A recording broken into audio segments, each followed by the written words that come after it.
Hello guys, welcome back. आज हम haematology का थर्ड चैप्टर हाइपोक्रोमिक एनीमियाज़ देखने लगे हैं। हाइपोक्रोमिक एनीमियाज़ वही हैं जिनके अंदर हमारा एमसीवी एमसीएच कम है और मतलब हाइपो में बताया था ना, कम हो गया, जिसमें आयरन लेवल कम है। आगे हम इनको देखते हैं क्या सीन है। तो हाइपोक्रोमिक एनीमिया की जो सबसे मेजर और सबसे क्लासिकल एग्जांपल है वो है आयरन डेफिशिएंसी एनीमिया। तो आज हम उसको देखते हैं। सबसे पहले हमें एक ये छोटी सी डायग्राम नज़र आ रही है, इसको हम देखते हैं कि आखिर कॉजेज़ क्या हैं हाइपोक्रोमिक एनीमिया के। तो आप देखेंगे आयरन और प्रोटोपोरफायरिन रिंग मिलता है तो हीम बनता है। ठीक है। अब आप देखें कि इसके बीच में जो एरो है, एरो के बीच में आपको नज़र आ रहा होगा कि ये इन्होंने बीच में शटर लगाए हैं। शटर का मतलब ये कि अगर ये प्रोसेस नहीं होता तो इसकी वजह से क्या क्या होता है। अगर आयरन नहीं मिलता तो आयरन डेफिशिएंसी एनीमिया होगा और क्रॉनिक इन्फ्लेमेटरी और मेलिग्नेंसी एनीमिया होगा। ठीक है, दो वजह हो सकती है। और प्रोटोपोरफायरिन में सिड्रोब्लास्टिक एनीमिया होगा अगर वो नहीं बनेगी, जो रिंग है वो नहीं बनेगी। इन दोनों को मिल के बनता है हीम, और हीम के साथ ग्लोबिन मिलता है तो हीमोग्लोबिन बनता है। और अगर ग्लोबिन नहीं मिलेगा तो थैलेसीमिया होगा।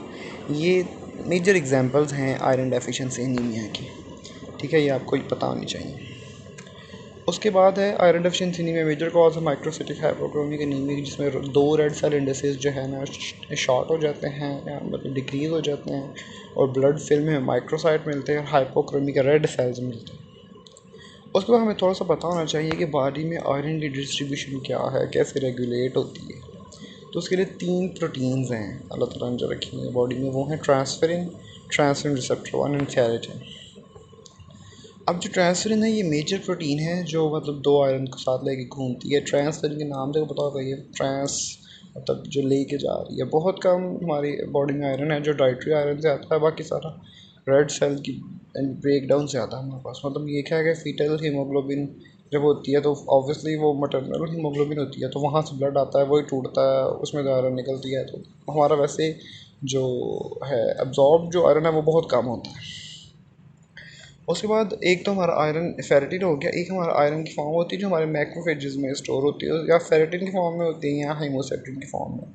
इसके बारे में ना एग्जामिनर बहुत पूछते होते हैं कि इसका डिफरेंस बताएं। तो जो फेरेटिन होती है वाटर सॉल्युबल होती है, हेमोसेक्टिन जो है ना वाटर इनसॉल्युबल होती है। ठीक है। ये जो है हमारी फेरेटिन जो है ये 20% वेट होता है इसका। ठीक है। और ये जो हमारी हीमोसेक्टिन 37% होती है आयरन की वेट के हिसाब से। जो फेरेटिन है ये हमें लाइट माइक्रोस्कोप से विजिबल नहीं होती, मगर जो हीमोसिड्रिन है ये हम पल्स प्रूशियन ब्लू एक स्टेन है उससे कहने से हमें नज़र आ जाती है।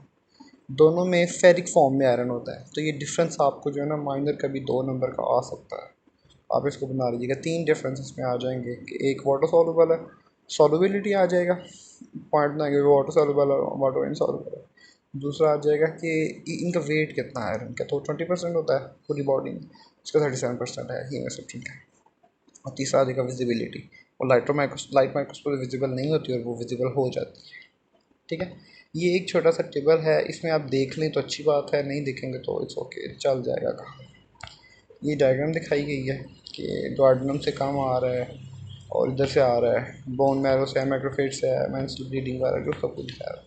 रेगुलेशन जो है ये थोड़ी सी ना कॉम्प्लेक्स है, तो अगर आप नहीं भी करते तो इट्स ओके, आप पे कोई पूछेगा नहीं आपको। हाँ, मगर ये जो आयरन अब्जॉर्प्शन है ये आपको पता होना चाहिए, क्योंकि ये शॉर्ट क्वेश्चन आ जाता होता है कि कौन सा फैक्टर जो फेवर कर रहे हैं, कौन सा फैक्टर जो फेवर नहीं कर रहे। हीम आयरन होगी तो फेवर होगा, इनऑर्गेनिक आयरन होगी तो नहीं होगी। फेरस फॉर्म होगी तो वो अब्जॉर्ब होगी, फेरिक फॉर्म होगी तो अब्जॉर्ब नहीं होगी। फिर एसिड्स जो हैं वो होते हैं तो वो इसको इन्हेंस करते हैं। एल्कली जो हैं तो वो जैसे पेंक्रियाटिक सिक्रीशन एंटासिड्स है। यहाँ पे आपको एक चीज़ बताता हूँ कि जब भी क्वेश्चन अक्सर पूछ लेते हैं एमसीक्यू में, आता है कि आपने एक पेशेंट को आयरन दिया तो आप उसे कौन सी प्रिकॉशन देंगे कि ये नहीं करना। ठीक है। यहाँ कई बार बार बार टीचर्स पूछ लेते हैं कि जी आपने पेशेंट को आयरन दी है, आप उसे कौन सी सबसे मेजर अहम वजह है जो उसे आप कहेंगे कि ये नहीं करना आपने। तो ये कि आयरन कभी दूध के साथ नहीं लेनी, क्योंकि दूध एल्कली है। ठीक है, तो आपने उसके साथ नहीं लेनी होती, वो आयरन को अब्जॉर्ब नहीं होने देता।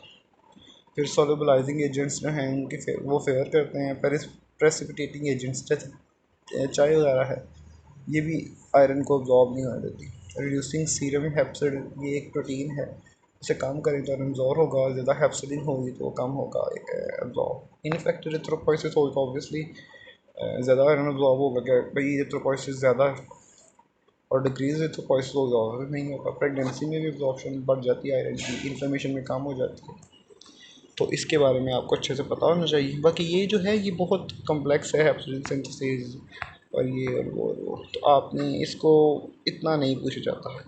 रेगुलेशन ऑफ आयरन जो है ये भी इतनी ज़्यादा नहीं पूछी जाती, तो आपने इसके ऊपर इतना काम नहीं करा। अगली वीडियो में हम iron deficiency anaemia, causes of iron deficiency anaemia की बात करेंगे और फिर हम इसकी लैब डायग्नोसिस पे जाएंगे। ठीक है, अगली वीडियो में मिलते हैं।